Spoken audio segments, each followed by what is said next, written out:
নতুন করে স্পোর্টসের মঞ্চে শুধু চ্যাম্পিয়নই পাওয়া যায়নি, এতে উঠে এসেছে অসংখ্য সংগ্রামের গল্প। তেমনই এক কিশোরী স্মৃতি কিস্কু। দারিদ্র্য আর প্রতিকূলতাকে পেছনে ফেলে ফাইনালের সেরা হয়েছেন তিনি। আসমাউল মুত্তাকিনের রিপোর্ট। ফাইনালের মঞ্চে যেন ছিলেন অপ্রতিরোধ্য। দুটি গোল করে রংপুর অঞ্চলকে 4-0 গোলের বড় জয় এনে দিয়েছেন স্মৃতি কিস্কু। নতুন করে স্পোর্টসের মেয়েদের ফুটবলের ফাইনালে রাজশাহীকে হারিয়ে চ্যাম্পিয়ন হওয়ার পাশাপাশি হয়েছেন ফাইনালের সেরা খেলোয়াড়।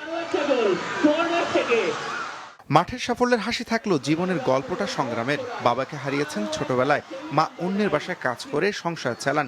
সেই কষ্টের মধ্যেই প্রতিদিন প্রায় 1 ঘন্টার পথ পাড়ি দিয়ে অনুশীলনে যান কিস্কু।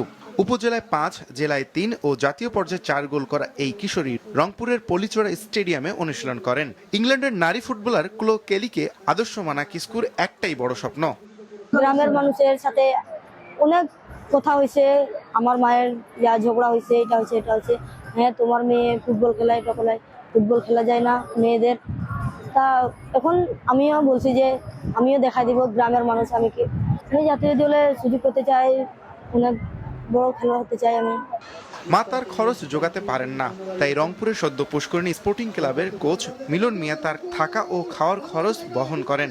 যেখানে ট্রেনিং করে এখান থেকে 40 কিলোমিটার দূরে তার বাসা, আমি তাকে নিয়ে এসে আমার নিজের বাসায় রেখে এবং এভরিথিং তাকে আমার দেখাশোনা করতে হয় এবং তাকে বলছিলাম যে কিছুদিনের মধ্যেই তুমি বাংলাদেশের মধ্যে ভালো একটা জায়গায় যাবে এবং সম্ভাবনা আছে।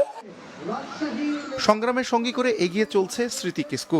নতুন কুড়ির মঞ্চে নিজেকে প্রমাণ করা এই কিশোরীর লক্ষ্য এখন জাতীয় দলে জায়গা করে নিয়ে দেশের জন্য সাফল্য বয়ে আনা। আসমাউল মুত্তাকিন, মাছরাঙ্গা সংবাদ, ঢাকা।